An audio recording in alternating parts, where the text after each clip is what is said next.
Let's check it out. You are nurtured up to whatever, you're 6, then you get sent in the kindergarten and school, and by the time you're 18, you come out and you go to college. By the time you get out of college, you get a job, and then you retire with whatever, 65 or so, and then you enjoy your retirement somewhere at a hot place, right? That's been the model of the past. That's not working. That is absolutely not working anymore in every respect. Go to school, get good grades, get into college, become a professional, and work your way up the corporate ladder until you can retire with your savings or a pension. That's the plan for a lot of people, and despite what a lot of hustle bros on the internet might tell you, now that's f***ing insane. It's a good plan if you can stick to it. 9-to-5 jobs are picked on a lot, usually by people that need a way to sell a get-rich-quick scheme. The standard 40-year professional career has let millions of people enjoy very comfortable lives free from the stress that comes with being in business for themselves. But that is all coming to an end. In just the last 24 months, we have experienced quiet quitting, quiet hiring, work shortages, and labor shortages. What a lot of people aren't talking about, though, is how this is just the result of companies still trying to make outdated business models work in an age where workers can demand more from their employers. The establishment of the 40-year career is crumbling, and there are some employers and employees that are doing a great job taking advantage of it, and there are others that are suffering. The first trend is that despite pervasive stories about hustle culture and people making partner before the age of 30 while also building an outside business that dropships physical NFTs through the MySpace storefront, the average worker is not grinding. They are getting less ambitious. A Wall Street Journal article surveyed a range of businesses in demanding fields that are usually staffed by ambitious workers like law, business consulting, and marketing. The companies all reported challenges with getting their employees to go above and beyond, which is really corporate speak for working late and coming in on the weekends. A law firm told the Wall Street Journal reporters that typically they would have no problem getting junior associates to do extra hours to make sure time-sensitive work was completed for their demanding clients. But now, new associates have started saying no to working weekends and late nights, which is forcing the partners to bring on more. You know, it's like literally just that what he just said literally sums it all up. It's like, it's not that complicated. It's like, we have to bring in our Wall Street analysts to figure out what the hell is wrong with people. Why don't people want to dedicate their entire lives for nothing on the other side?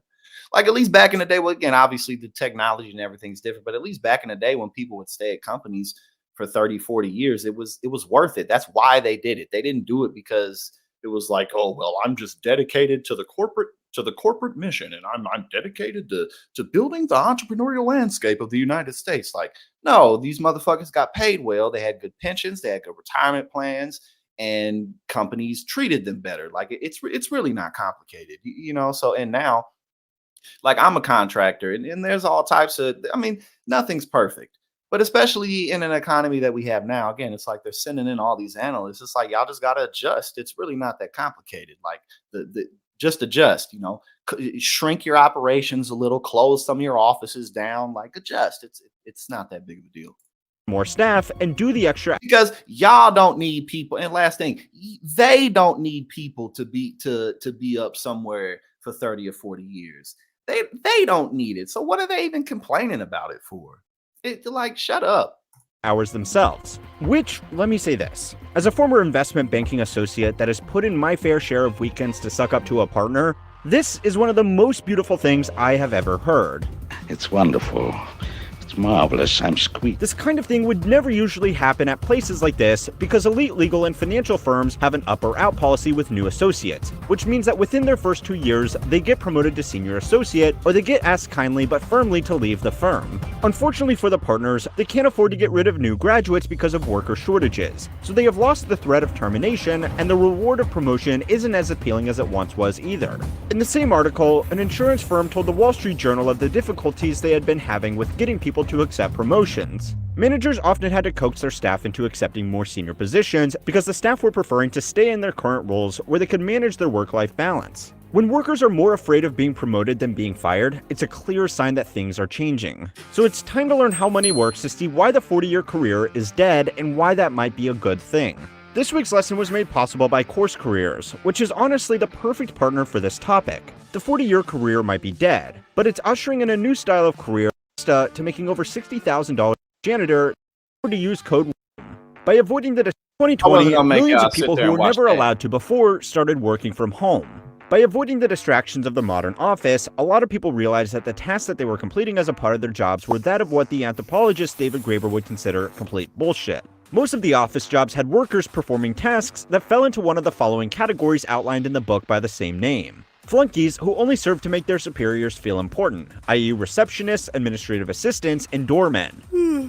You don't need someone to hold the door for you when everybody is working from home, and a sales platform switching board to do most of the day-to-day work of a receptionist. Box tickers who only exist to create the appearance something useful is being done, like creating company newsletters or organizing company culture events. And taskmasters, who exist to make themselves look busy by standing over their subordinates to keep them on task, but only ever end up distracting those workers or slowing them down because they themselves don't want to look like they have nothing left to do. Most jobs in the modern office involve doing some of these tasks, but by working from home, there's less need for them to exist. A lot of employees very quickly found out that they did not need 40 hours or more in the office every week to get their work done. They could just finish it in half the time, and all the other hours were wasted on pointless meetings that could have been an email and any of the other bullshit tasks that modern workers partake in.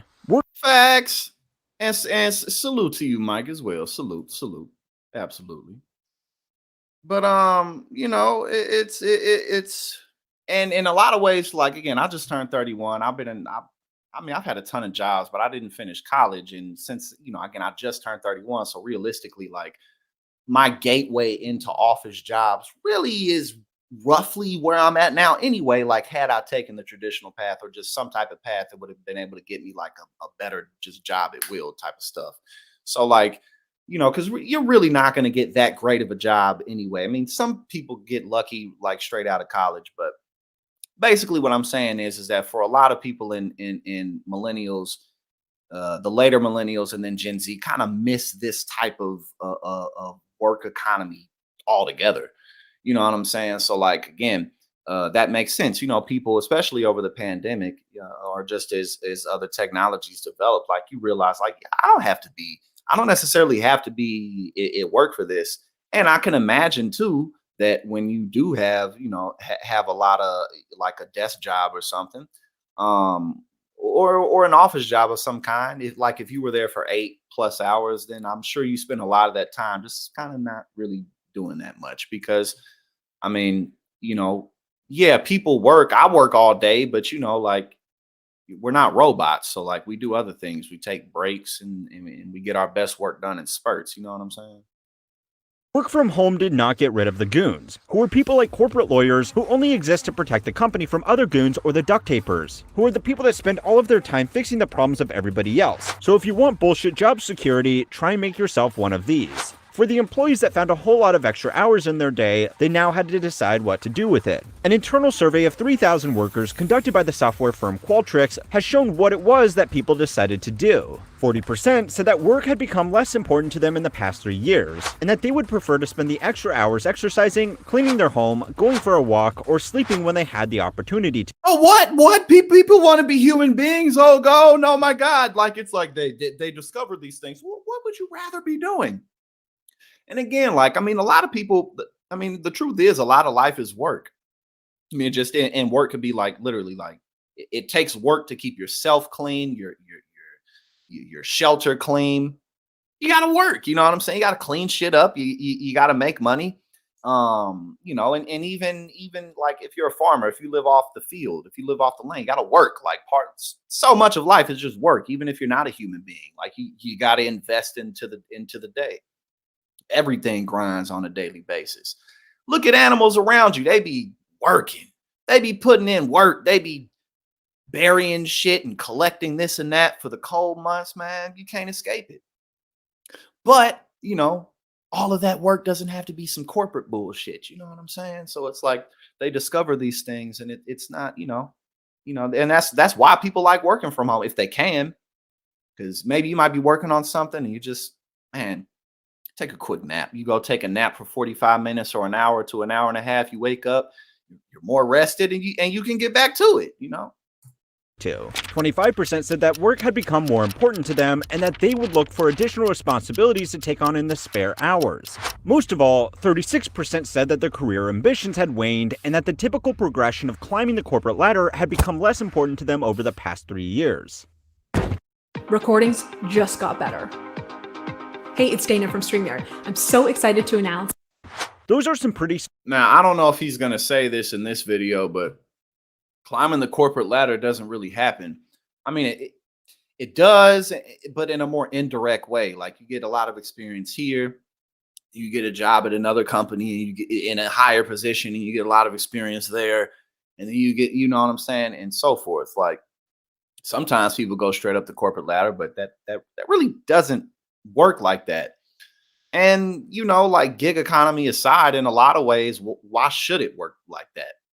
You know, like, either somebody's prepared for the job or not. So especially when you're talking about executive positions, and the reality of executive positions in corporations is, yeah, a lot of people get breaks, but the truth is that if you aren't good at your job, they getting you the fuck up out of there.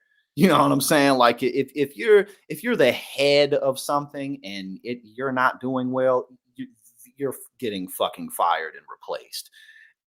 And that's why I said, like, I mean, you just because you're at a company for 20 years doesn't necessarily mean that you therefore should be in an executive position. Maybe you could be, and sometimes those people do climb the ladder. But again, like, it's just such a gamble, because at the end of the day, corporations, especially, or businesses, period, you have to fucking make money. You can't not make money. Like, and then especially when it's a big operation, you know, there's just too many other people's hands in the bowl. There's too many other people's money on the table. It's not just you and yours. You got all these investors, you got public investors, all of that shit. So, like, nah, like, if you feel me? So ain't nobody staying at companies for 30, 40 years. You going where the opportunity is, because you understand, if I don't do a good job, they're gonna fucking fire me. And honestly, like, why shouldn't they? If you're not good at your job, why the fuck should you be there? smart workers, and it was creating the same problem that the prestigious legal firms and investment banks were complaining about too. Most people are no longer willing to work extra hours and accept additional stress to chase a promotion, and a lot of workers won't even accept a promotion if they are offered one, because climbing the corporate ladder is not as appealing as it once was. There are 4 reasons that business analysts have identified as the leading causes of this trend. The most damaging to traditional corporate culture is that people no longer see the financial benefits of moving up the corporate ladder. Typically, managers and senior executives earn more than their subordinates, but modern salespeople, tech workers, and tradespeople are bucking that trend, especially in high-demand industries. A lot of workers are preferring to reskill into an in-demand role, where they can earn variable compensation based on the overtime hours they put in and the performance they achieve. People with experience in tech, pharmaceuticals, or finance could become managers, or they could cross-skill into sales and become salaried plus commission reps. They will get a lower base wage, but even average performers can earn $250,000 to $500,000 a year in commissions, putting them well ahead of any mid-level manager in the same industry. Doing a role where they are not responsible for the performance of any subordinates also means that they are free from the stress of dealing with workers who don't want to put in any overtime or work towards getting a promotion. Instead, they are only responsible for themselves and their work. If they want to make a lot more money one month, they can hustle like crazy and work on closing more sales or doing more overtime. If they want more work-life balance, they won't be letting down a team beneath them. Skilled, non-managerial roles in certain fields and sales roles are also safer during financial slowdowns as compared to middle managers. A company can operate without team leaders, but it can't operate if nobody is selling its product. For young workers who have lived through 2 big downturns during their careers, a job that is safe during bad times is more valuable than a job that pays a little bit more. Some really cunning workers have made junior jobs significantly more lucrative than managerial jobs by simply working 2 of them. Working from home has kicked off a new trend that is particularly popular with tech workers who work 2 full-time jobs with 2 companies simultaneously and take home 2 salaries. Actually, the woman I've been, well, she kind of low key my girlfriend, not officially, but she do that. She works for 2 companies separately. One of them is in the Netherlands. So yeah, I mean, basically what happens and what's happening is we live in an economy to where you kind of mold yourself. You know, you have like the labor workers, and then different types of trades, but basically you're kind of molding yourself into a product that can be hired out for contract in a variety of ways, which again, in and of itself isn't a bad thing, but our education system just has to prepare us for that better. which is why political involvement is what we must do. Online forums have sprung up in the past 2 years for workers to discuss this practice and share tips and tricks on how to find jobs that can be done in parallel and keep up with the workload once they've secured the roles. Some people on these forums claim to be Well, I appreciate you for being here, my brother. Like always, we gonna get it up. Working as many as 5 jobs simultaneously by committing 60 to 70 hours a week in their home offices. Just one job can be a lot of work, but highly experienced employees have claimed that the workload and stress of working 2 or 3 junior development roles is still less than working 1 senior development or team lead role. For motivated workers that want to put in the hours, the multiple job route is more financially rewarding, and it provides them additional job security because if they get laid off from one job, they still have 1 or 2 salaries to fall back on. Ever since COVID started, what we've seen is that candidates are really only taking remote or hybrid jobs. To be competitive in this market, companies really do have to be either hybrid at the minimum or provide remote work opportunities. Reason number 2 is that modern workers have more entrepreneurial ambitions than the generations that came before them. The biggest selling point for young workers in the most prestigious firms in the country are not career advancements, but instead the exit opportunities. From my own experience at 2 different investment banks, most junior bankers do not want a career in investment banking, no matter how well compensated some senior bankers can be. Most banking analysts only want to work in the industry for 2 to 5 years and use that job experience to qualify as a role as a financial executive like a CFO for a medium-sized company or work in private equity or hedge funds. Or they want to start their own company armed with the detailed industry knowledge on how to raise capital from investors and structure a business for growth. The entrepreneurial spirit is not only alive and well amongst finance bros, the rate at which people report wanting to start their own business has shot up to its highest level ever. There were a record 5.4 million business ID numbers created in 2021, with 2022 expected to have broken that record further. Yes, Sometimes sir. entrepreneurship is not all that it's cracked up to be, and I would encourage caution to anybody thinking of giving up a stable 9-to-5 job to start their own business. But smart decision or not, people are doing it. Caution be damned. The third reason people are unwilling to chase promotions is because it ironically That's a fact too. And as somebody who's been an entrepreneur for a long time, somebody who dropped out of college twice, sold drugs for almost 10 years, used to steal shit, all types of stuff that I'm not, I'm not bragging on it, but I'm just saying I did all that and still found a decent path. I say all that to say I'm not one of the people out here saying, don't go to school, don't go to college, it's a waste of time, because I done been through a lot of shit because I didn't fucking go to school, and I know what I'm talking about. And a lot of a lot of these internet gurus, born rich white guys, telling all these 17, 18-year-old kids who don't really know nothing about nothing not to go to school. Don't go to school. Don't be I ain't shit. That shit, you about to run into a whole lot of shit you are not thinking about. makes it harder for them to progress their career. This is a tricky one, so follow along here. The best way for someone who only wants to work a 9-to-5 job to increase their salary is to change companies every 2 years. Employees that stick with their companies for longer than that end up earning a mind-blowing 50% less than their peers who were less loyal and were constantly shopping around for better offers from different employers. The real trick is to do this while maintaining a good relationship with the companies and managers they move between. Getting a promotion in a company resets the clock on when a smart employee can switch companies without leaving a bad impression with their current employer. If someone is planning to make the scheduled job hop, but they are only a month into their new role after receiving a promotion, they are unlikely to get a good reference from their outgoing company, because now that company has to find a new employee for a job that was only just filled. A bad reference from a frustrated ex-manager will make it harder to land the new job and negotiate a competitive salary. If the employee just stays in their current role and passes up any promotions, they can rely on a good reference from the same manager that they worked under the entire time. The fourth reason that people are no longer willing to work for a promotion is simply because they don't want them. More people are choosing mental health and free time over money and opportunity, because being removed from the corporate bubble has made them realize that there is much more to life than making as much money as they possibly can. A lot of young workers have become disenfranchised because they realize no matter how hard they work, they are going to struggle to achieve traditional financial goals like buying a house and having a normal retirement, so they are seeking out easy work and pursuing alternative lifestyles like video gaming or low-budget travel by living in a converted van.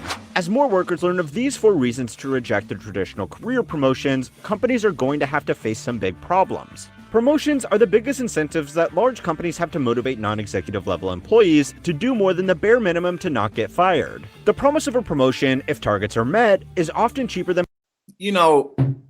sadly, a lot of the ultimate conclusion, a lot of this, I mean, it's not anything new, but is automation. Like a lot of jobs simply are just going to disappear. And again, in and of itself, that isn't a bad thing, but it is if we don't prepare all of the people for it, which obviously there's not much just broad incentive for the rich and the wealthy and the powerful to implement any type of policy initiatives to make that happen. But I mean, again, like when there's not a structure, and again, it's not all bad. When there's not a structure of you just staying in a job for a very long time, um, and you not really being able to use the incentive of promotion as effectively as people once did. The reality is, I mean, a lot of these jobs are going to continue to be automated away.